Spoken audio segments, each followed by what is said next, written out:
My father called me a disgrace the night I signed my Marine contract, Lauren Foster said, voice flat enough to pass for calm, then told the neighbours he no longer had a daughter. The line had been repeated so many times in depositions and intake interviews that it no longer sounded like confession. It sounded like inventory. Fact 1. Fact 2. Verify and move. She stood in dress blues at the edge of a mirrored hotel bathroom in her hometown, fingertips straightening a ribbon bar that had survived 2 deployments, 1 mortar strike, and an Inspector General review that ended with 3 contractors in handcuffs. Gunnery Sergeant, Combat Logistics Chief. The woman commanders called when fuel vanished between depots, and manifest numbers didn't match crates. The woman civilians called intense until she drew the supply map on a whiteboard and stopped their operation from collapsing. At 32, she had learned that competence in a woman was often translated as anger by people who needed her to apologize before she was allowed to be right. In uniform, at least, rank corrected grammar. Not always attitude, but grammar. Outside, rain filmed the courthouse steps in silver. Inside, marble floors would catch every heel strike and amplify it for reporters, donors, and anyone who had ever shaken Richard Foster's hand at a fundraiser and called him a good family man. The county had not seen a hearing this crowded in years. Councilman Richard Foster, Reform Platform, church breakfast speaker, veteran housing advocate, was finally facing allegations of federal grant fraud tied to disabled veterans' housing funds, the same grants he had praised from podiums while campaign photographers caught his profile. Lauren checked the time, 7:12 a.m. Her phone buzzed with a message from Daniel, outside East Entrance, coffee in hand, also backup coffee. She almost smiled. Almost. Instead, she lifted a cream envelope from the desk. Thick stock, court seal embossed hard enough to press a ridge through her thumb. Summons packet clipped to exhibits and verification forms. Federal language, strict and sterile. Under the legal pages, tucked where no one else could see, was an older paper with softened folds and jagged pen pressure. At 18, 3 days after she signed her enlistment papers, Richard had mailed that letter instead of saying goodbye in person. You are no daughter of mine if you insist on this disgrace. She had kept it for years, not because she wanted to reread it, but because evidence mattered. Even in private life, especially in private life, names and dates and signatures outlived denials. Today, the disowning letter travelled with the summons in the same clip, 2 declarations from the same man. One personal, one legal, both impossible to talk around once read into record. Lauren slid the packet into her portfolio and stepped into the corridor. In the elevator mirror, medals and white gloves turned her into a symbol she had never asked to become. At ground level, the hotel doors opened to damp air and camera vans. By the time she reached the east entrance, Daniel Reyes was waiting under the overhang, 6'2" in a dark suit that almost hid the posture of a Marine officer. Decorated Major, now federal compliance investigator attached to interagency fraud recovery. He offered her one coffee, then the other when he saw her expression. Either one's fine, he said. I panicked. Gunny panic protocol, she asked. Caffeine redundancy. That got a short laugh out of her, enough to loosen the knot under her sternum. Daniel's gaze dropped to the portfolio. You sure about carrying both documents? She knew which both he meant. I'm sure, she said. He wrote one, court wrote the other. Today he gets both. They walked toward the security line together, not touching. Public building, active case, cameras already hunting angles. Daniel moved half a step behind her on instinct, not dominance. Flank protection learned years ago and never unlearned. 2 local reporters turned, recognized her uniform, then whispered as if her presence needed an explanation they had not planned for. It did, because until 48 hours ago, Lauren had not intended to return home at all. The call had come on a Tuesday at 04:30 while she was running a pre-dawn logistics brief in North Carolina. Her secure line flashed unknown federal routing. She stepped into an empty office, closed the door, and answered with rank and name. Gunnery Sergeant Foster. This is Assistant U.S. Attorney Melanie Chow, Eastern District. I need to verify your identity and ask if you can speak privately. No one called that early for good news. Lauren confirmed credentials, then listened while Chow laid out the bones. Richard Foster's housing coalition had received federal grants earmarked for accessibility retrofits, ramps, widened doorways, adaptive bathrooms, emergency relocation support for disabled veterans and surviving spouses. On paper, funds were distributed through a non-profit created by Lauren's mother years earlier. After her mother died, Richard had absorbed administrative control, then subcontracted services to shell companies connected to campaign donors. The first audit flagged irregular invoices. The second found duplicated beneficiary IDs. The third found entire project lists billed as complete where the addresses were vacant lots or boarded houses. Money moved out anyway. Now federal prosecutors were preparing formal charges. The problem wasn't proof of loss, the problem was chain of custody on a key tranche of records from the years immediately after Lauren's mother died. Her signature appeared on custodial transfer forms because she had handled storage and archive boxes before leaving for boot camp. Those forms linked original ledgers to grant disbursements, ledgers Richard's team had recently claimed were unreliable copies. "We can authenticate through forensic means," Chow said, "but your testimony streamlines admissibility and narrows defense delay tactics." Lauren sat down slowly. "What exactly are you asking me to do?" A pause, paper shuffling on the other end. "Councilman Foster has avoided service for weeks.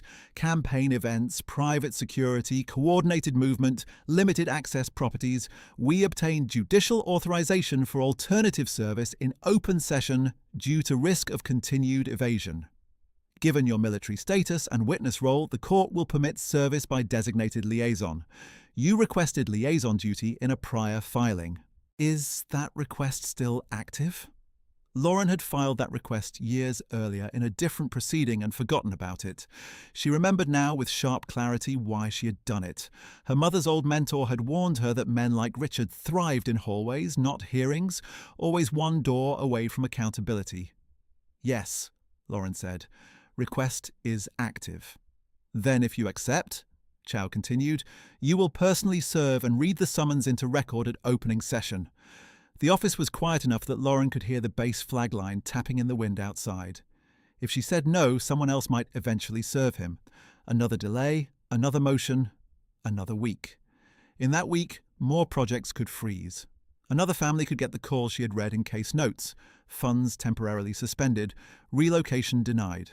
If she said yes, she would walk back into the county that watched her father slam the front door after telling her she'd shamed the family. She would stand in uniform in front of people who attended his fundraisers and pretended not to remember what he said about her at neighborhood barbecues. She would be called dramatic, unstable, vindictive, all the old words repackaged with legal stationery. "Send me the packet," she said. "Understood. And Sergeant?" "Yes. I'm sorry this is how your name comes back into this case." Lauren looked at her reflection in the office glass. Boots, utility uniform, expression she used before breach entries. "It's not my name coming back," she said. "It's the records." By Thursday, the packet had arrived by secure courier with tabs, affidavits, and a note from Chow. "You may decline at any point before reading. No prejudice if you withdraw." Lauren read every page twice, then a third time with Daniel on speaker while he cross-checked dates against public campaign filings and procurement reports. They had done this dance before in war zones. Different stakes, same logic. Identify failure points before contact. The numbers were obscene in the way only white-collar theft could be. 48,000 to emergency accessibility response on a property owned by one of Richard's donors. 92,000 to a temporary lodging initiative routed through a shell company registered to a campaign treasurer's cousin. Repeated transfers labelled consulting. Missing contractor bonds, backdated approvals. Each transfer corresponded to a real human delay somewhere else. A retired staff sergeant with a spinal cord injury remained in a motel for 5 months because his retrofit failed compliance review. It hadn't failed. It had never been funded. A widow in her 70s slept in her daughter's laundry room while waiting for a wheelchair ramp grant that records marked as paid and complete. Paid to whom, exactly, was now the question that would strip polite language from every press release in town. "People hear fraud and think paperwork," Daniel said that night, sitting across from her kitchen table covered in exhibits. "This is eviction by spreadsheet." Lauren nodded. "He campaigned on protecting families." "He means families that donate." She tapped a highlighted line. Disbursement authorized with signature initials resembling her mother's style, but formed too slowly, too deliberate. Forged grief in cursive. The the personal wound, and the public harm kept colliding. Richard had spent years rewriting their family story as cautionary theatre: unstable daughter, sainted widower, tragic misunderstandings. He used her mother's name as moral confetti at speeches while hollowing out the non-profit she built. He called military service a rebellious phase when reporters asked where his daughter was. People laughed because they wanted to. Now those same people would sit in the gallery while Lauren read a document that made laughter expensive. On Friday, she drove to her hometown under low cloud cover, passing the strip mall where she had worked summers, the church sign that once announced Richard's family leadership breakfast, the cul-de-sac where neighbours had watched her drag 2 duffel bags to a recruiter's car and said nothing. At a red light, she saw a campaign billboard. Richard Foster, integrity you can trust. Her hands tightened on the wheel, then loosened deliberately. Breath in 4 counts, hold 4, out 4, the rhythm that kept panic from owning muscle memory. By evening, local stations had confirmed federal attendance at Monday's hearing. Speculation lit up social feeds. Anonymous accounts called the case a political smear. Others posted leaked grant numbers and asked where the money went. Veteran groups shared lists of stalled projects. A photo of Lauren in uniform from years earlier began circulating with captions ranging from patriot to disgruntled daughter. She shut the apps and laid out dress blues on the hotel bed with ritual precision. Jacket brushed, insignia checked, creases aligned. Control what you can control. At 2200, Chow called to confirm logistics. You'll enter through East Security at 0730, she said. My office will meet you inside. Defense counsel has already filed a motion questioning your objectivity. Expected. Judge denied exclusion, limited them to cross on authentication scope. Also, Chow hesitated. Also what? Campaign staff have been pressuring courthouse personnel for seating and access. We're anticipating theatre. Lauren looked at the cream summons on the desk. They can have theatre, she said. I'm bringing script. When the call ended, she sat in the quiet too long, then opened the portfolio one last time. The stamped summons lay on top. Beneath it, the disowning letter, edges worn where her thumb had held it through years of postings and moves. For a long time she had imagined revenge as volume, shouting back, making him flinch, matching humiliation with humiliation. Age, service and logistics had taught her better. Real consequences were boring on purpose. Dates verified, signatures authenticated, funds traced, lies constrained by record. No dramatic music, just process. But process done correctly could still feel like thunder. At 600 Monday, she pinned on her ribbons. At 700, she met Daniel under grey rain. At 7:29, she reached courthouse security and handed over identification with steady fingers. The deputy at the scanner glanced from her face to her name, recognition flickering late and uncomfortable. Somewhere up the marble stairs, donors were taking seats, reporters were checking batteries, and Richard Foster was probably rehearsing sorrow for the cameras. Lauren reclaimed her portfolio, the weight of paper suddenly exact in her hand. If she failed, he would call it proof she was unstable and turn delay into defense. If she succeeded, the case cracked open wider than family grievance. Restitution, criminal counts, real money returned to people who needed ramps more than speeches. Either way, by noon, the county would hear her name attached to rank, not rumour. She squared her shoulders and stepped toward the courtroom doors, carrying the summons that would force her father to answer, at last, to something he could not disown. The courtroom doors were propped open with brass stops, but entry wasn't simple. 2 deputies checked badges against a printed access list, while campaign volunteers in navy blazers hovered just outside the rope line, pretending to assist seating, while steering familiar donors toward the front. Lauren reached the checkpoint and offered her credentials.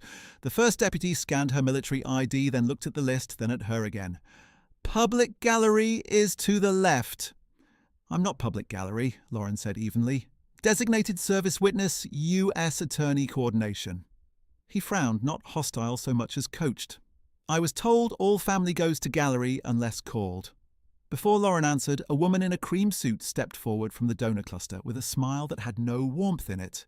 Vanessa Hale, Richard Foster's fiancée, real estate developer, regular face beside him on campaign mailers under slogans about stability and values. Her eyes moved over Lauren's uniform as if inspecting a costume at a fundraiser. I'm sorry, Vanessa said, loud enough for nearby microphones to catch. Are you with one of the veteran groups? We've reserved statements for after proceedings. Lauren held her gaze. You know exactly who I am. Vanessa's smile sharpened. I meet many people. The second deputy shifted uneasily. A courthouse clerk behind them whispered to someone with a press badge. The moment widened, inviting spectacle. Then a familiar voice cut in from Lauren's right. Gunnery Sergeant Foster is on federal witness authorization. Assistant U.S. Attorney Melanie Chow moved through the knot of bodies folder already open. Here is the court order. Highlighted section, deputy. Designated liaison service in open session. She didn't raise her voice. She didn't need to. The first deputy read, colour rising in his cheeks. Yes, ma'am. Apologies, Sergeant. Vanessa stepped back with an airy laugh, palms up. Simple misunderstanding. Lauren took her portfolio from the X-ray belt. No, she said. Pattern. Chow touched Lauren's sleeve once, a brief pressure that said, keep moving, and guided her through the doors. Inside, marble gave way to old oak and muted carpet. The courtroom itself was already half full. Reporters setting tiny tripods on permitted benches. Local attorneys pretending not to watch. Donors arranged like a jury of expensive haircuts. Every head turned toward the dress blues before pretending it hadn't. At counsel table, Richard Foster sat between his attorney and a communications consultant with a legal pad. He wore a charcoal suit and a red tie chosen for television. Silver at his temples now, posture still straight, expression practiced into wounded dignity. He looked older than the campaign billboards and younger than the damage behind him. When he saw Lauren, he did not flinch. He tilted his head as if she were an awkward attendee at one of his town halls. His attorney, Stephen Pike, stood and approached before she reached the well. Counsel for Mr. Foster, he said to Chow, then turned to Lauren without offering a hand. Ms. Foster, I want to remind you this isn't the place for family dramatics. You are here in a limited evidentiary role. Lauren said nothing. Pike kept going. Given your estrangement, we'll be noting for record that you're emotionally compromised and may have motives unrelated to the facts. Chow answered before Lauren did, and we'll be noting for record that your client has evaded service for 23 days.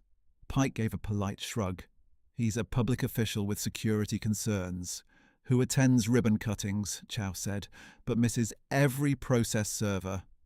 The consultant at Richard's table leaned over and whispered something. Richard nodded once, then stood as if on cue. Camera shutters clicked. Lauren, he said, voice pitched for sympathy, you didn't have to do this. There it was. Public father tone, forgiving and tired, as if she had arrived at Thanksgiving with old grievances. A few donors in the first row exchanged knowing looks. Lauren met his eyes and said, Take your seat, councilman. A flicker, brief and ugly, crossed his face before the mask returned. The bailiff called, all rise.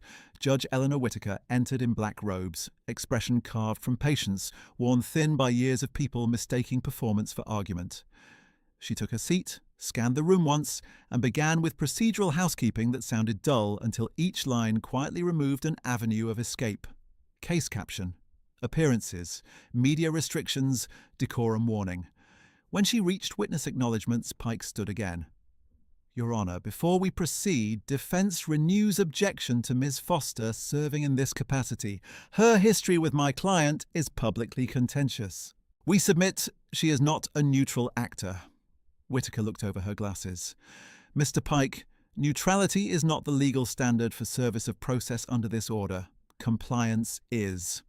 Pike spread his hands. At minimum, we ask the court to refer to her as civilian witness and avoid militarising what is a municipal matter.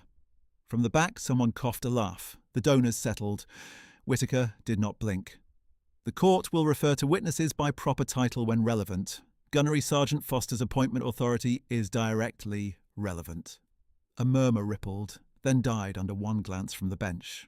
Lauren remained standing at the side table assigned to federal witnesses, shoulders square, hands still on the portfolio. She felt each small cut as it landed. The mystery where rank belonged, the soft insinuation of hysteria, the request to erase credentials in the name of neutrality. She had seen the same tactic in procurement disputes overseas. Discredit the messenger, then challenge the manifest. Across the aisle, Richard lifted his chin toward the gallery, playing patient patriarch. For the record, he said, not waiting to be recognised. My daughter has had a difficult path. We've tried privately to support her through phases. A few polite chuckles, quickly smothered. Judge Whittaker's gavel struck once. Councilman Foster, you will speak through counsel. Richard pressed on anyway, eyes staying on the cameras. She served, and I respect that, but military life can be hard on personal stability. She never quite enough. Whittaker's voice sharpened. Another interruption, and I will sanction. The room held its breath for half a beat. Daniel Reyes entered through the side door then, carrying a slim evidence case and federal credentials, lanyard tucked under his jacket. Not in uniform, but impossible to mistake for anything else. He moved to the prosecution side, nodded to Chow, then to the clerk. Pike glanced at him and smiled thinly. And this is? Daniel faced the bench. Major Daniel Reyes, U.S. Marine Corps Reserve, currently assigned as Federal Compliance Investigator, Interagency Fraud Recovery Task Force. He turned slightly toward Lauren. Not performative, just precise. Good morning, Gunnery Sergeant Foster. The words landed clean in the room, rank restored by someone whose own couldn't be dismissed. Pike clicked his pen. Your Honor, if we're bringing in fiancés now, Investigator Reyes is on the witness list you received Friday, Chow said. Tab 12. Whittaker looked to Pike. Did you read Tab 12, Mr. Pike? A pause. We had extensive filings this weekend. So did everyone else, the judge said. Proceed. Chow called Daniel first for foundational testimony. It was strategic and obvious. Establish professional context before the defense could reduce Lauren to daughter with a grievance. Daniel took the stand, swore in, and answered with clipped clarity. Yes, he had served with procurement integrity teams in contingency operations. Yes, he had led post-award compliance audits on federal contracts and grant flow-through entities. Yes, he was familiar with Lauren Foster's work product independent of their personal relationship. How? Chow asked. By audit results, Daniel said. Gunnery Sergeant Foster led reconciliation actions that recovered or prevented losses exceeding $11 million across 3 theatres and 2 domestic emergency channels. Those recoveries were verified by Inspector General Review. The number moved through the courtroom like a change in air pressure. Reporters looked up from laptops. Pike stopped writing for 1 full second. Chow continued. In your expert opinion, does her background bear on her ability to authenticate custodial chain records? Yes. Explain. She specializes in chain integrity under adversarial conditions. In plain terms, when documents disappear, get altered, or are mislabeled to hide theft, she's trained to find the breakpoint and prove it. Pike rose for cross with a smile designed for jurors, even though there was no jury today. Major Reyes, you're engaged to the witness. Yes.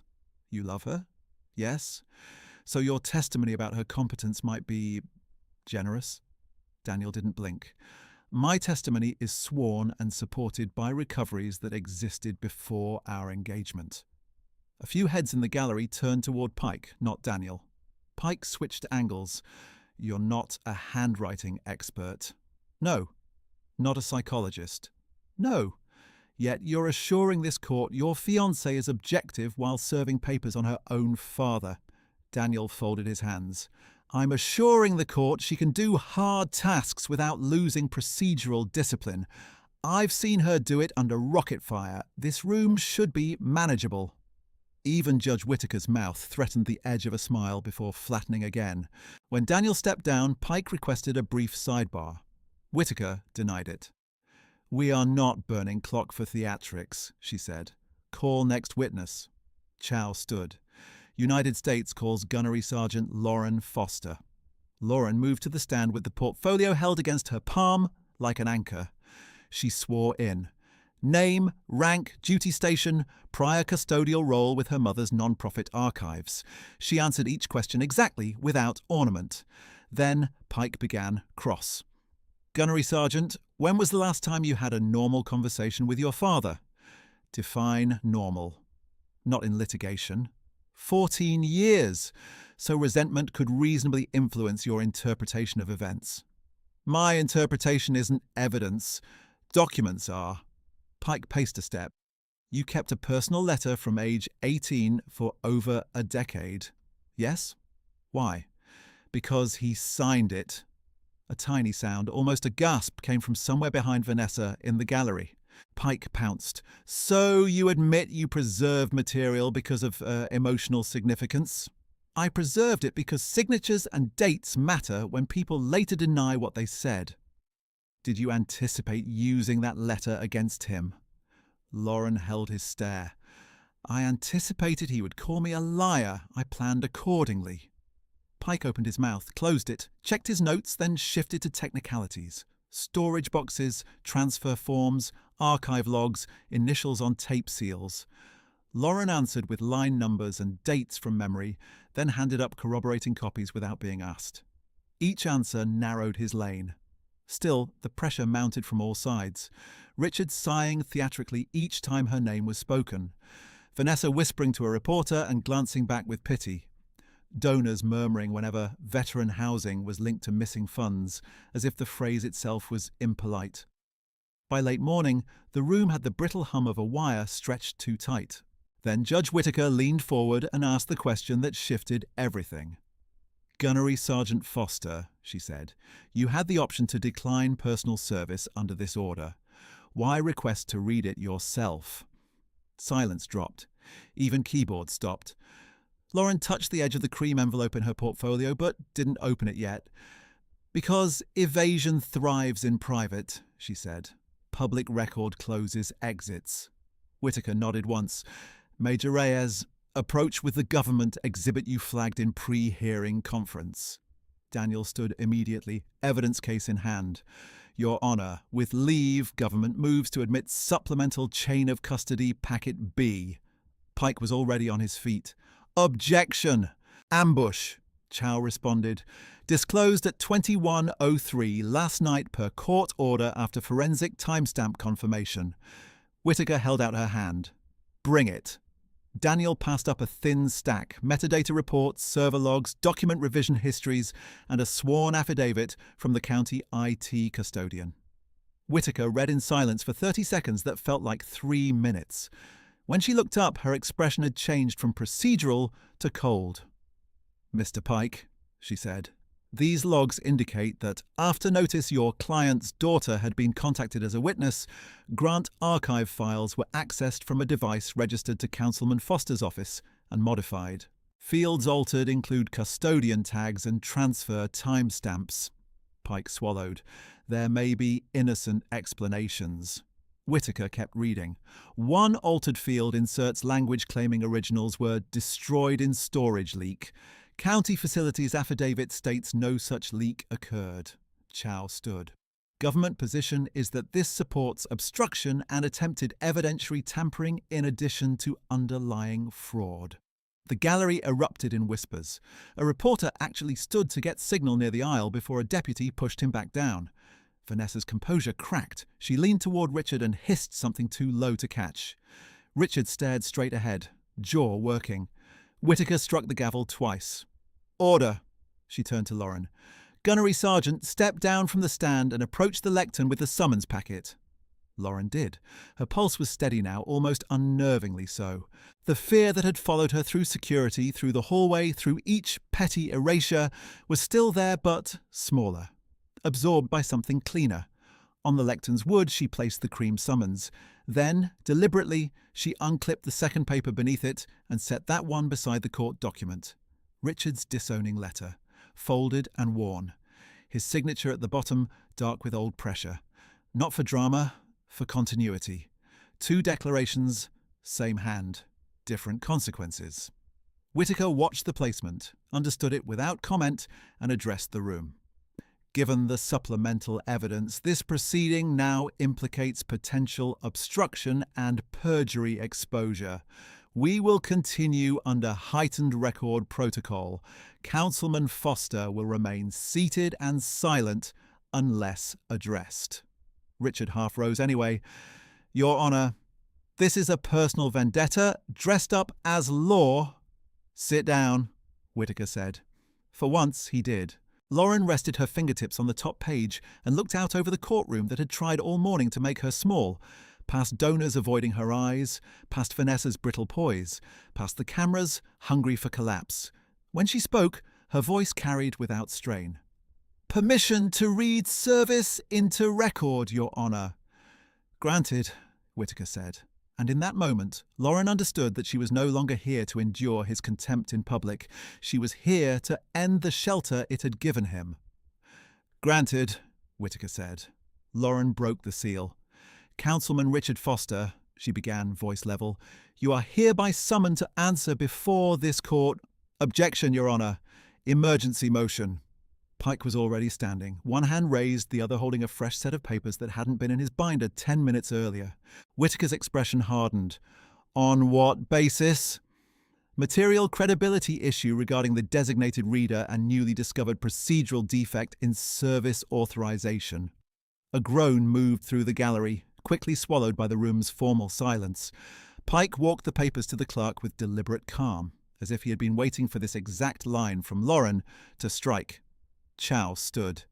Your Honour, this is blatant delay. Pike didn't look at her. Defence received information at 11:41 a.m. that Gunnery Sergeant Foster is subject to a pending command-level complaint involving improper records handling. If true, that directly affects reliability of chain testimony and creates appearance prejudice if she reads service. It was so cleanly timed, Lauren almost admired the cruelty. Whitaker took the motion, scanned the first page, then the attached exhibit. Source? Filed through military whistleblower channel, Pike said. I'm not at liberty to disclose complainant. Daniel was up before the judge could speak. Your Honour, anonymous complaint channels can be filed by anyone with a keyboard. It is not adjudication. Pike pivoted. And Major Reyes is romantically involved with the witness, underscoring our concern that this courtroom has become a stage-managed family retaliation. Richard kept his eyes down, performing sadness while his attorney did the cutting. Whitaker looked to Lauren. Gunnery Sergeant, are you aware of any such complaint? No, Your Honour. Any pending disciplinary action? No, Your Honour. Pike spread his hands. Yet. That single word landed exactly where it was meant to, in headlines, in donor text threads, in every whisper that wanted to translate competent women into unstable ones. Whitaker set the papers down. I am not halting federal process because of an unverified anonymous allegation. Relief started to uncurl in Lauren's chest. Then Whitaker continued, However, I will review this filing for appellate insulation. 10-minute recess. No one leaves the floor without notifying a deputy. The gavel fell. The room exploded into layered noise the second Whitaker stepped out. Reporters rushing for signal, donors clustering around Vanessa, deputies directing people back from the rail. Chow grabbed the motion from the clerk's station and skimmed it at speed, jaw tightening. It cites a command inquiry number, she said quietly to Daniel and Lauren. Could be fabricated, could be real, but baseless. Either way, they got a docket stamp. Daniel took the page, eyes narrowing. The numbering format is wrong. This prefix is Navy legal support, not Marine Corps command investigations. Can we prove that now? Not in 10 minutes. A deputy approached, uncomfortable. Ma'am, sorry, there's an issue with 2 government witnesses. Mr. Kepler hasn't checked in. Ms. Donnelly says she's leaving. Chow stared. Leaving? Why? The deputy lowered his voice. She got a call. Grandson's school, she says she can't testify. Lauren felt the floor tilt by degrees. Kepler was the retired staff sergeant with the motel receipts and cancelled retrofit approvals. Donnelly was the widow with 6 months of unanswered grant disbursement requests. Their testimony wasn't symbolic, it tied ledger lines to harm. If they walk, Chow muttered, defence gets to call this abstract accounting. Daniel looked toward the back rows where Vanessa's consultant was speaking into a phone with his hand over his mouth. They're peeling witnesses off in real time. Richard remained seated at counsel table, head bowed, fingers steepled against his lips in a pose that looked like prayer unless you'd ever watched him negotiate. Then it looked like counting. A court officer hurried in from the side door and handed Pike a note. Pike read it and smiled. Small, private, triumphant. Chow caught it. What now? Pike answered as if he'd been invited. State Housing Authority just issued temporary compliance suspension pending legal clarity. Since your side made this about spectacle, congratulations. Every disbursement tied to this grant stream freezes until this hearing resolves.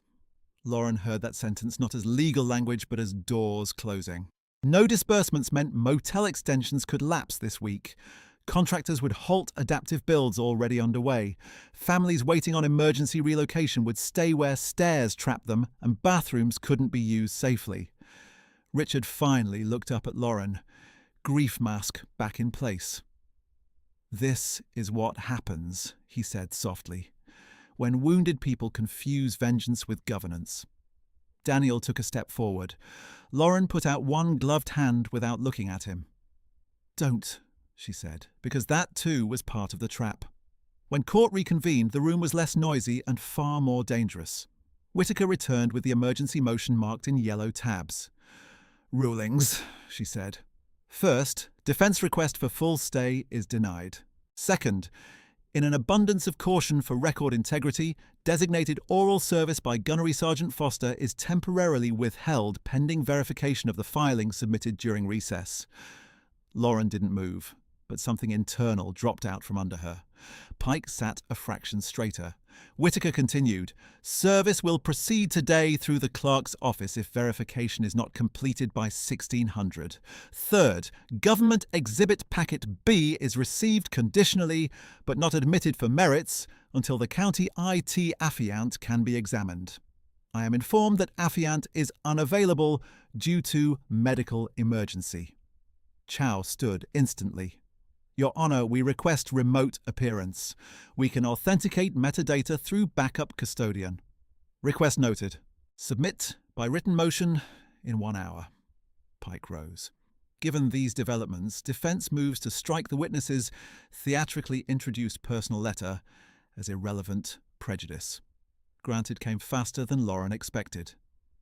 "The personal letter is excluded from this phase," Whittaker said. "It will not be referenced in argument."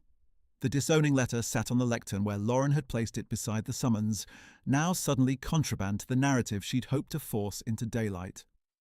"Gunnery Sergeant Foster," Whittaker added, gentler but firm, "you may remain available subject to recall. You're not to discuss sealed motion content with media." "Yes, Your Honor." No reading, no public service, no line-by-line record in her voice. Everything she had built for this morning, discipline, timing, purpose, was boxed and shelved under procedural caution. As Whittaker moved to the next scheduling item, Lauren gathered her papers with the same controlled motions she used after bad casualty notifications. If your hands stay steady, maybe your breathing follows. At council table, Richard leaned toward Pike, then looked at Lauren with that same practiced pity he used at church breakfasts when discussing troubled youth. He mouthed one word: phase. The witness room off the south corridor smelled like burnt coffee and old carpet adhesive. Fluorescent lights hummed. Lauren sat alone for 3 full minutes before Daniel found her. He closed the door and didn't speak immediately. That was one of the things she loved and sometimes hated. He could wait in silence without trying to patch it. Finally, he said, "Chow's filing remote auth now. If we get the backup custodian, packet B comes back in." Lauren stared at the portfolio on her knees. If Kepler comes back, if Donnelly doesn't disappear, if the fake complaint gets disproved before 4, we can still win this." She looked up then, the composure cracking not into tears but into blunt exhaustion. "Can we? Because right now he froze housing funds, spooked witnesses, and turned me into a credibility hearing. That's not a stumble, Daniel, that's architecture." He had no quick answer. She gave a short, humourless laugh. "I clipped his disowning letter to the summons because I thought continuity mattered. Instead, I gave Pike an opening to call me emotional, and the judge a reason to sterilise the room." "No." Daniel crouched in front of her chair. "You gave the truth context. He exploited timing. That's not your failure." "Feels like it." Outside, a cart rolled past, metal wheels rattling over a threshold strip. Somewhere farther down the hall, a reporter was arguing with a deputy about restricted areas. Lauren pressed her thumb against the edge of the sealed envelope until the paper bit skinned through the glove. If service gets reassigned to the clerk, he gets exactly what he wanted. No daughter, no rank, no public contradiction, just another filing he can spin. "And if this drags," she said, voice lower, "those projects stay frozen. That widow goes back on a waiting list. Kepler's motel bill lapses. People who can't climb steps wait while we debate formats." Daniel reached for her hand. She let him hold it for 2 breaths, then pulled away and stood. "I need air," she said. He watched her go and did not follow right away. Daniel stayed in the witness room after the door clicked shut, palms braced on the table, head down.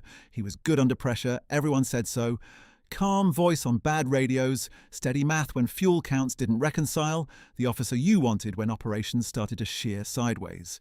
He had built an identity out of being the one who didn't rattle. It was a partial truth. In Helmand, 9 years earlier, he had signed off on a contractor convoy after being assured the manifest discrepancy was clerical. It wasn't. The vehicle that took the blast had undocumented fuel drums lashed wrong and armor patches never installed, despite paid invoices. Corporal Thomas Velez died before medevac wheels left the ground. Daniel had memorized every line of that after-action report until his own name looked like a stranger's. Since then, chain of custody wasn't professional interest. It was penance with spreadsheets. He had told Lauren pieces of that history, never the whole shape of it. The part where he still woke some nights hearing Velez ask, in a voice that existed only in memory, "You checked it, right, sir?" Now he had brought Lauren into a courtroom where forged filings appeared out of thin air and witnesses were pressured between recesses. He told himself it was for justice, for restitution, for veterans sleeping in motels because men like Richard build ramps they never built. But under that was a quieter terror. That his need to finish old moral math would get her hurt in new ways. His phone buzzed. "Chow." "Talk to me," he answered. "Bad. Donnelly just signed refusal to testify without protective order. Kepler can't be located, and defense is pushing local channels with federal witness under military investigation. We're firefighting 3 fronts. I can disprove that filing format in 15 minutes. Do it. Also, Richard's team filed notice of intent to move funds from 3 properties into a trust pending reputational harm. If we don't lock obstruction angle today, asset freeze could fail." The old helplessness surged. Same chemical spike as hearing distorted radio traffic after an explosion. He forced his voice flat. "I'll get you what you need." When he hung up, he sat down hard in the chair Lauren had just left. For the first time that day, his hands shook. He pressed them flat against his thighs until the tremor eased, then opened his secure contacts and called someone he had avoided for years, Lieutenant Colonel Mara Singh, his former legal mentor. She answered on second ring. "Reyes, you only call when it's ugly." "It's ugly." He gave her the investigation number from Pike's filing. She didn't pause. "That sequence is nonsense. Wrong branch, wrong year format, wrong command code." "Can you certify that in writing right now?" "I can in 6 minutes." "Daniel, what did you walk into?" He closed his eyes. "A man trying to erase consequences before assets lock." Singh exhaled, then stopped trying to look composed and start breaking his timeline. After the call, he stared at the blank wall and admitted something to himself he had refused all morning. He was not afraid of losing the case. He was afraid of watching Lauren stand alone in a room full of people trained to call her unstable until truth sounded impolite. And he was afraid that if he failed her here, it would confirm the oldest accusation he kept against himself, that when it mattered most, he was 1 step too late. He stood, collected the shaking into motion and walked fast toward Chow's office alcove. By 3:27 p.m, the courtroom was packed again. Word had spread that the morning hearing might collapse. Local stations ran split-screen commentary. One box on Richard entering through a side door looking grave, another on pundits debating whether family bias had tainted federal process. Outside, veteran advocates held printed photos of unfinished ramps and handwritten motel receipts. Rain hammered the courthouse windows in thin, relentless sheets. Inside, Whitaker took the bench with a stack of new filings. "Before we proceed," she said, "the court has received a certification from Lieutenant Colonel Mara Singh confirming the defense-submitted military complaint number is structurally invalid. Mr. Pike?" For the first time all day, Pike looked unprepared. "We filed in good faith based on information provided." "By whom?" "I decline to identify non-party source at this stage." Whitaker's stare could have cut glass. "Noted. Your emergency motion's credibility is severely compromised." Chow rose. "Government renews request for designated oral service by Gunnery Sergeant Foster." Pike stood too quickly. Your Honor, new issue. He lifted another folder. Defense moves to exclude the custodial chain entirely based on newly discovered original memorandum signed by Lauren Foster at age 18, transferring all archive authority to Richard Foster and acknowledging destruction of duplicate records. He handed the document up. Daniel felt physically the room shift. Whitaker read. Chow requested to approach. Daniel craned from Council Row and caught just enough old letterhead from Lauren's mother's non-profit. Block text, a signature line with Lauren M. Foster in teenage script. If real, it could gut the government's chain theory. If forged well enough, it could take days to unwind, days they did not have before asset movement deadlines. Chow's voice was controlled but tight. We have never seen this document in Discovery. Pike spread his hands. Found this afternoon in a private storage binder maintained by Mr. Foster's late spouse. We are as surprised as anyone.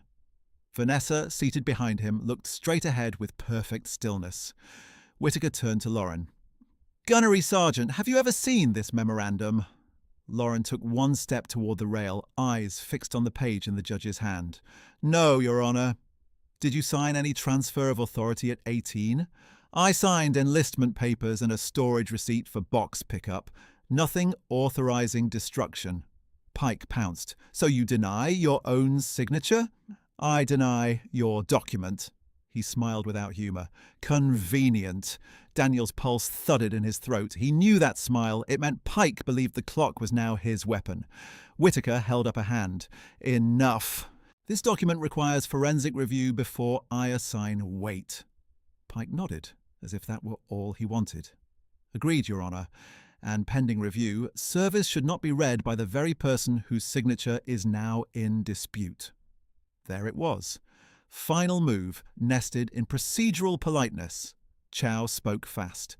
If oral service is delayed again, defence can exploit transfer windows to dissipate assets.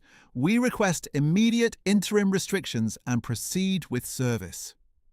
Before Whitaker could answer, the clerk hurried to the bench with an urgent slip, whispering. Whitaker read, face tightening. She looked up. I have notice from State Housing Authority Council. Absent confirmed service and obstruction finding by close of business, temporary grant freezes become indefinite pending administrative review. Indefinite, not days, not a week.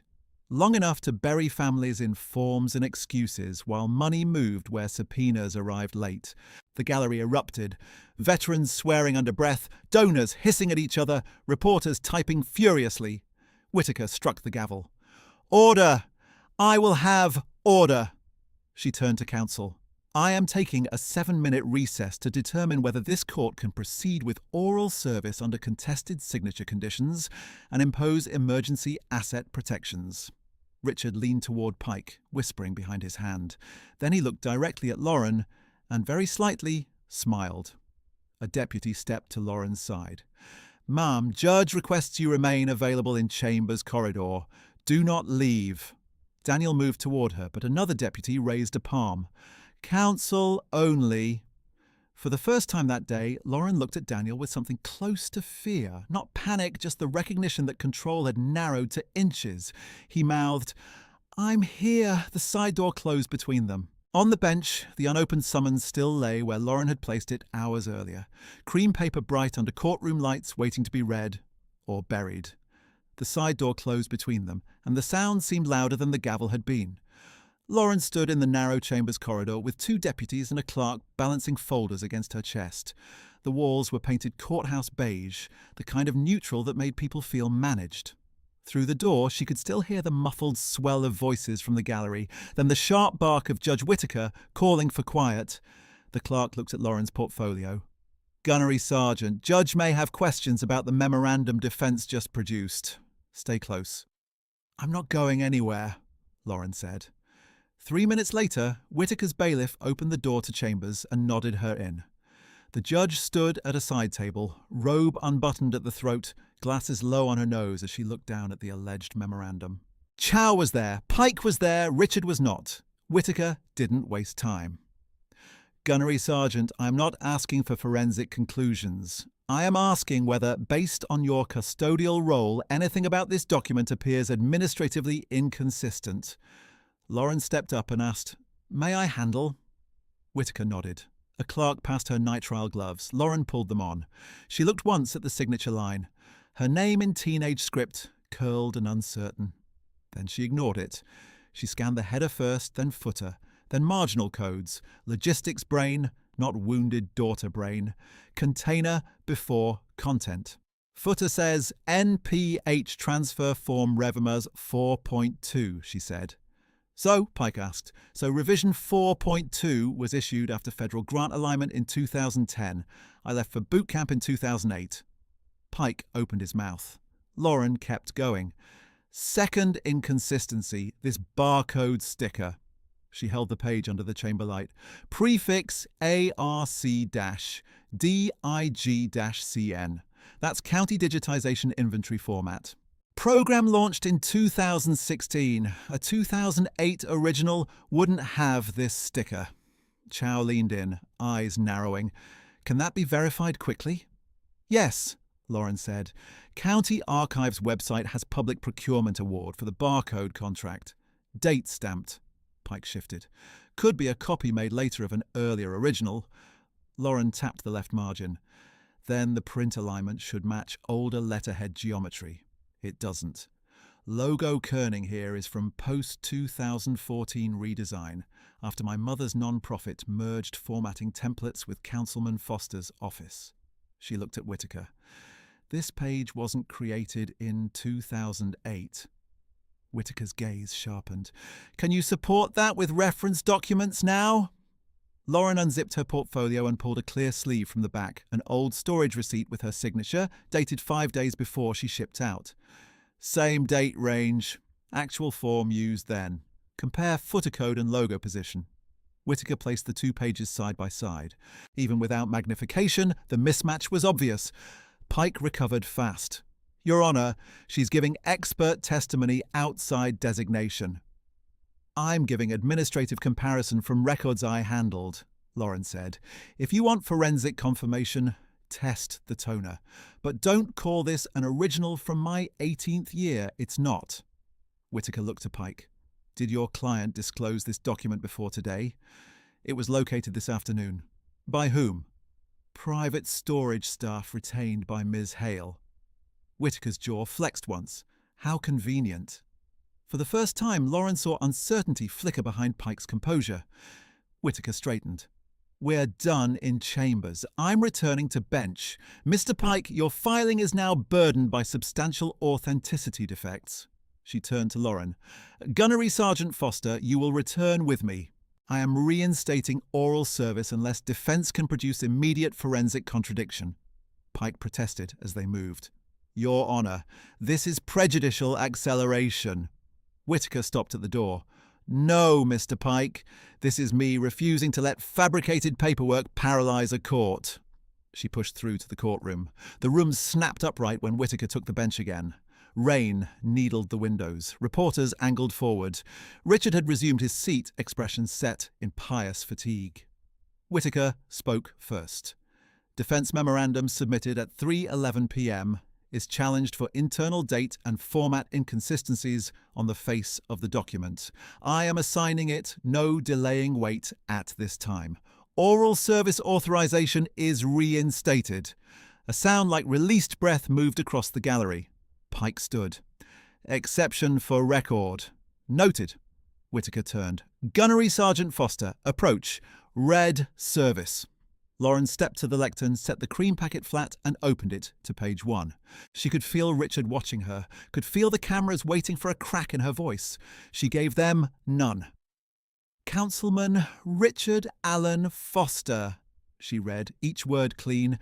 You are hereby summoned and required to answer before the United States District Court regarding the following counts. Count 1. Wire fraud in violation of 18 U.S.C. Section 1343. Count 2. Conspiracy to commit fraud against the United States in violation of 18 U.S.C. Section 371. Count 3, obstruction of justice in violation of 18 U.S.C. section 1503. Count 4, false statements and perjury exposure under 18 U.S.C. sections 1001 and 1621, pending evidentiary findings. Richard surged to his feet. This is vindictive. Sit down, Whitaker said. Lauren kept reading. You are further notified of restitution liability under federal grant recovery statutes, potential asset restraint pending adjudication, and mandatory appearance dates as listed in Schedule A. Recess! Richard shouted. I demand counsel conference. Denied, Whitaker said. Lauren turned to the proof of service page. Service is executed in open session by designated liaison authority under court order dated. Richard slapped his palm on counsel table. She's doing this because I disciplined her as a teenager. Laughter did not come this time. No one in the room moved. Lauren signed the certificate line with controlled pressure, then handed the packet to the deputy for filing. Service complete, Your Honour. Whitaker nodded once. Entered. For a heartbeat, all Lauren heard was rain and the scratch of reporters' keys. Then she looked directly at Richard. Now answer the counts. Pike tried to pivot immediately. Your Honour, given service completion, we request continuance on merits and oppose any emergency asset. Chow was already standing. Government moves for immediate temporary restraining order on properties and accounts linked in Exhibit B and B1, with emergency carve-out for active veteran housing disbursements. Pike shot back, overbroad and punitive. My client is a public servant, not a flight risk. At counsel table, Richard leaned forward, voice suddenly gentle. Judge, I have spent my career helping this county. My daughter has obvious personal hostility. Don't let that hostility injure innocent vendors and families. Lauren stepped away from the lectern but didn't sit. Permission to address the restraint scope, Your Honour. Pike laughed once. Of course. Let's let family therapy run the docket. Whitaker ignored him. Briefly, Lauren took one sheet from her folder. Temporary restraint as requested is not broad enough. These 3 properties, she named addresses, are being moved into a reputational harm trust by end of business. Defence filed notice at 2:52 p.m. If transfer executes, restitution pool shrinks before victims are made whole. Pike turned sharply. Speculation. Lauren held up a second page. Not speculation. Draft trust instrument attached to defence notice, page 4, clause 12. Transfer on filing acknowledgement. Whitaker looked to Pike. Is that accurate? He hesitated. Standard protective planning. For whom? Lauren asked. The paralysed staff sergeant in a motel or your donor clients? Richard snapped. You don't know anything about governance. Lauren faced him fully now. I know transfer routing. I know forged approvals. I know your office build grab bars never installed and ramps never poured. He pointed at her like she was 16 again. You were never around. You ran away to play soldier. The words hit old bruises, but they no longer steered her. I was deployed, she said, while you used my mother's non-profit letterhead to steal from veterans. Pike objected. Argumentative. Whitaker. Overruled. Chow moved to admit Packet B with supplemental certification from County IT and Lieutenant Colonel Singh's invalid number declaration. Whitaker allowed limited admission for emergency findings. Then Chow called Richard as adverse witness for restraint hearing. He swore in with theatrical indignation. At first, he adapted smoothly. Yes, he approved expenditures in broad policy terms only. No, he did not manage line-item transfers. Yes, staff handled document uploads. No, he never ordered file alterations. Then Chow laid down one email after another, time-stamped from his office account. Need custodian tags cleaned before hearing. Move housing 3 properties tonight. Don't let Lauren's old signatures stand. Richard smiled at the exhibits. Fabricated. Chow slid donor ledgers beside cancellation notices with matching amounts and dates. Every cancelled retrofit corresponds to outgoing transfers to shell entities linked to your campaign treasurer. Coincidence? I don't review every ledger. Lauren asked Whitaker, May I address signature authentication on transfer orders? Pike objected. She is not a forensic examiner. Whitaker considered. Limited to procurement protocol familiarity. Proceed. Lauren approached the witness box rail with a marked copy.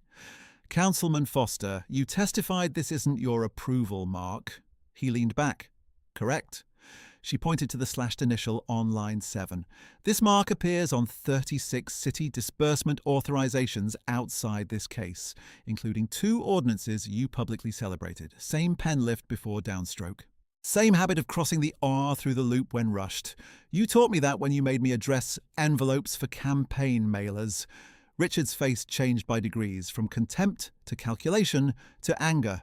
That proves nothing. Lauren slid the next document up. Then explain why the same mark appears on a cancellation notice for Sergeant Kepler's accessibility retrofit 3 hours before funds moved to Hale Urban Consulting. Vanessa stiffened at her name. Richard glanced at Pike, then back to Lauren. Staff error. Staff also forged my mother's initials. Don't you use her name in here. You used it on your brochure while billing fake ramp installs. He lunged half out of the witness chair. You ungrateful councilman! Whitaker's gavel cracked. Control yourself! Richard panted once, then reset. My daughter has hated me for years. She kept old letters like trophies. She would say anything to destroy me. Lauren reached into her folder, paused, then made a choice. Your Honour, earlier exclusion of personal letter was proper for narrative prejudice. I now request limited impeachment use only if witness denies handwriting habits and signature formation. Pike shouted, Absolutely not! Whitaker raised a hand. Did the witness deny signature habits? Chow answered. He denied approval marks tied to known exemplars. Whitaker considered 2 beats. Limited impeachment granted, no reading of content, signature comparison only. Lauren placed the worn letter on the evidence camera, folded to the bottom line so only the signature showed. Richard A. Foster, with the same hard slash through the R, same compressed Allen loop. Same motor pattern, she said quietly. Same pressure points. Same hand. Richard stared at the screen and said, too quickly, Not mine. Chow turned to the clerk. Request the witness compare with his sworn financial disclosure signature filed last month. The clerk did. Side by side, the signatures were twins. Whitaker leaned forward. Councilman Foster, you are under oath. Did you sign these transfer orders? Richard looked at Pike. Pike looked down. Answer, Whitaker said. No, Richard said. Whitaker's voice went flat. I find that statement not credible in light of exhibits and in-court comparison. Councilman Foster, you are in contempt for repeated disruption and apparent false testimony pending formal perjury referral. The courtroom detonated into sound. Richard stood shouting over it, This is a political lynching. She's not my daughter. She's... Deputy, Whitaker said. 2 court officers moved in. Richard jerked away once, twice, then was turned toward the side exit, cuffs not yet on, but hands controlled. He kept talking about betrayal, about conspiracy, about ungrateful children and corrupt prosecutors, until the door swallowed his voice. Lauren remained where she was, one hand on the rail, breathing measured. Whitaker issued orders into the stunned room. Immediate temporary asset freeze, emergency release carve-outs for active disabled veteran housing needs, witness protection contact for intimidated beneficiaries, expedited forensic review, perjury referral, and next appearance set within 72 hours. When the gavel finally fell, Lauren was still standing at counsel table in dress blues, visible to everyone who had once laughed at the word phase. No one laughed now. The hallway outside courtroom 4 smelled like wet wool and hot camera batteries. Reporters surged the moment the doors opened. Gunny, did you plan this as revenge? Councilman Foster says this is family persecution. Response? Are more officials involved? Lauren stopped at the top of the marble stairs. Chow flanked her. Daniel held the line 2 steps behind, eyes scanning movement. Lauren took one question. This case is about veteran housing funds, she said. Not my private life. Today the court preserved money for people who were being pushed out of homes while officials played delay games. That's the record. She stepped away before follow-up could hook her. At the bottom landing, a man with a cane and a motel keycard lanyard waited near a pillar. Sergeant Kepler. face drawn, cap in his hands.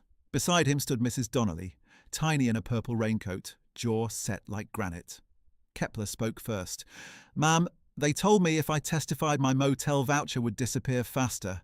Said I'd be reviewed." I froze. Lauren didn't soften the truth. "They wanted you silent." He nodded, ashamed. I came back, signed the affidavit with Chow. Too late for today, maybe, but I'm in now. "Not too late," Lauren said. Mrs. Donnelly reached up and gripped Lauren's sleeve with surprising strength. "My husband did 2 tours and came home with 1 lung. He died waiting for that bathroom grant they said was approved." Her eyes were dry and furious. "You made that judge listen." Lauren covered the older woman's hand with her gloved one. "We're not done yet." "No," Donnelly agreed, but we're moving." Outside, rain had thinned to mist. Protest signs were turning limp at the edges.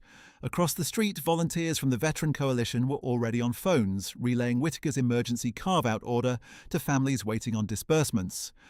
World changed, Lauren thought. Does not always look like fireworks. Sometimes it looks like someone dialing a motel front desk and saying, "Don't evict them. Funds are unlocked." In a side alcove, Daniel finally reached her. Neither spoke for a moment. He looked at her like he was checking for fractures only he could see. "You okay?" She gave a short nod that was half true. "I'm upright." "That counts." Chow approached with a legal pad full of fresh scars. Judge signed the freeze. State Housing Authority confirmed critical project disbursements can resume under federal monitor. She let herself exhale once. "You held the line, Gunny." Lauren almost corrected her. "We held it, but stopped. She had today, publicly, at cost." Chow's expression softened. "Go, get food, sleep if you can. Tomorrow we start prepping for indictment conference and defense counterfire." Lauren managed the ghost of a smile. "Copy." As Chow moved off, Daniel nodded toward the side exit away from cameras. "Come on." They walked in silence through the service corridor, past vending machines and framed photos of former judges, until they reached the parking structure where the rain hit concrete in steady ticks. Lauren stopped beside his truck and finally let her shoulders drop. "I thought I was ready," she said. "I wasn't ready for how much I still wanted him to look at me and see anything human." Daniel leaned against the tailgate, hands in his pockets, giving her space to choose distance or not. "What he sees has nothing to do with your worth," he said. "I know." She rubbed at the bridge of her nose. "Knowing doesn't delete it." "No." She looked at him. "When they shut that door before recess, I thought, this is it. He wins again in a nicer suit." Daniel laughed once, raw. "I thought the same thing. You always look like you're 10 moves ahead." "I practiced that face," he said. Then, after a beat, "You want honesty? I was 2 minutes from punching a marble column." That pulled a real startled laugh out of her. He stepped closer, voice lower. "Lauren, I need to tell you something before we go another day pretending calm is the whole truth." She waited. "In Helmand, I signed off a convoy package that had a clerical error. It wasn't clerical. Armour patches were fake, fuel drums were wrong. A corporal died." His jaw tightened. "Ever since, I have lived in audits and checklists because if I can prove everything, maybe I'm not that officer anymore." Lauren's breath caught. She had heard fragments. Not this. "I pushed hard on this case," he continued, "because veterans were getting hurt, yes, but also because I needed to beat that old failure. And today, when they cornered you, I realized I dragged you into my unfinished war in my head." "Daniel, let me finish." His voice shook now, controlled but unmistakable. "I love you. Not your rank, not your discipline. You, the woman who jokes about coffee redundancy and alphabetizes spice jars by heat level. The woman who reads people better than any intel brief. If you told me tonight you're done with this town, done with this case, done with me, I'd still spend the rest of my life grateful I got to stand near you." Lauren stared at him, rain ticking around them. "You think I might be done with you? I think today gave you every reason to choose easier." She stepped closer until the wet edge of his sleeve touched hers. "There is no easier. There's true and not true. You're true." His eyes closed briefly, as if that landed somewhere bruised. she went on, voice rougher than she liked. You want my honesty? I kept expecting you to look at me today and see a project. A wounded witness to stabilize, not a partner, but every time I looked up, you were there, and you weren't trying to fix me. You were just there. I can keep doing that, he said. Good, she replied, because I'm not marrying a ghost in a perfect uniform. I'm marrying the man who tells me when his hands shake. He gave a broken laugh. Deal. She held out her right hand, formal for exactly 2 seconds. Major Reyes, request modification to engagement terms. His mouth twitched. State terms, Gunnery Sergeant. No hero performances without consent. No silent spirals. If either of us starts carrying old ghosts into new fights, we say it out loud. He took her hand, then pulled her gently in. Accepted. Addendum. Addendum. When this case closes, he said, forehead against hers, we pick a date and stop postponing for other people's chaos. She nodded. We pick a date. He kissed her, slow and certain, rain cooling the back of her neck. No cameras, no courtroom, just 2 Marines in a parking structure deciding that love could be disciplined and tender at the same time. When they broke apart, he smiled. Also, for the record, I'm still carrying backup coffee. She snorted. Of course you are. He reached into the truck, handed her a dented thermos, and they stood, shoulder to shoulder, drinking terrible lukewarm coffee while the storm moved east. 3 months later, the federal courtroom was quieter. No donor rows, no campaign volunteers, no slogan pins. Richard Foster stood at the defence podium in county jail khakis and a borrowed blazer, wrists free but posture smaller. Pike was still beside him, thinner now, voice less polished. Vanessa Hale sat in the second row with separate counsel, eyes fixed on the floor. Judge Whittaker reviewed the plea agreement in measured tones. Mr. Foster, do you understand that by entering this plea you admit to conspiracy, fraud and obstruction conduct as outlined in the factual basis? Yes, Richard said. Do you understand the sentence recommendation includes a term of incarceration, restitution, civil penalties, and permanent disqualification from holding public office in this state? A pause. Yes. Do you understand identified properties listed in Appendix C will be liquidated under court supervision to satisfy restitution obligations to the Veteran Housing Fund? Yes. Whittaker's gaze did not soften. Say it clearly for the record. Yes, Your Honour. At prosecution table, Chow checked boxes without emotion. Daniel sat 2 seats back, notes aligned. Lauren attended in civilian suit, this time hands folded, expression unreadable. When Whittaker accepted the plea, no one clapped. Justice rarely sounded like triumph. It sounded like pages turning and terms being read slowly enough that loopholes died in daylight. Outside, microphones waited anyway. A reporter shouted at a former donor leaving the steps, "Do you still support Councilman Foster?" The man adjusted his tie. "We were misled by alleged accounting staff. We support transparency." Another donor issued a statement through counsel before reaching her car. "We had no knowledge of impropriety and condemn misuse of funds." Distancing language spread like a weather front. Across town, the real news happened on a side street where contractors rehung a permit board at a half-finished accessible duplex. Kepler stood with a VA caseworker watching workers install ramp framing that had sat idle for months. Mrs. Donnelly arrived with her daughter to sign emergency grant paperwork restored under the Federal Monitor Program. "You sure this is real this time?" Donnelly asked the caseworker. The woman handed her stamped authorization. "Funds are in escrow and released. Real." Donnelly looked over at Lauren, who had come in plain clothes to stay out of photos, and failed because Donnelly pointed anyway. "That one," she told the workers, "is why this paper has ink." Lauren tried to wave it off. Donnelly ignored her. A week after sentencing, a white envelope arrived at Lauren and Daniel's apartment, return address from federal intake. She knew the handwriting before she opened the mailbox door. Richard A. Foster, Inmate Correspondence Unit. Daniel stood beside her at the kitchen counter while she held the envelope between 2 fingers like a biohazard sample. "You want me to leave?" he asked. She shook her head. "Stay." She set the envelope on the table, looked at it for a full minute. Then she turned it over and wrote in block letters, "Return to sender." Unopened. No speech, No shaking hands, just boundary as action. At the post office, the clerk scanned the barcode and glanced up. You're declining delivery? Yes, Lauren said. The clerk stamped it and dropped it into outgoing bin. The sound was small and final. Months later, at the military hall near base housing, the room smelled like floor wax, coffee, and polished brass. Families filled folding chairs. Veterans from 3 eras lined the walls in old unit caps. A banner read, Housing Recovery Fund, Project Reopening Ceremony. Lauren wore dress blues again. Not armor this time, just uniform. Daniel stood at the podium in service dress, speaking without notes. We talk a lot about leadership as command voice, he said. Today I want to talk about leadership as endurance, as paperwork done right when shortcuts are easier, as telling the truth in rooms built to reward silence.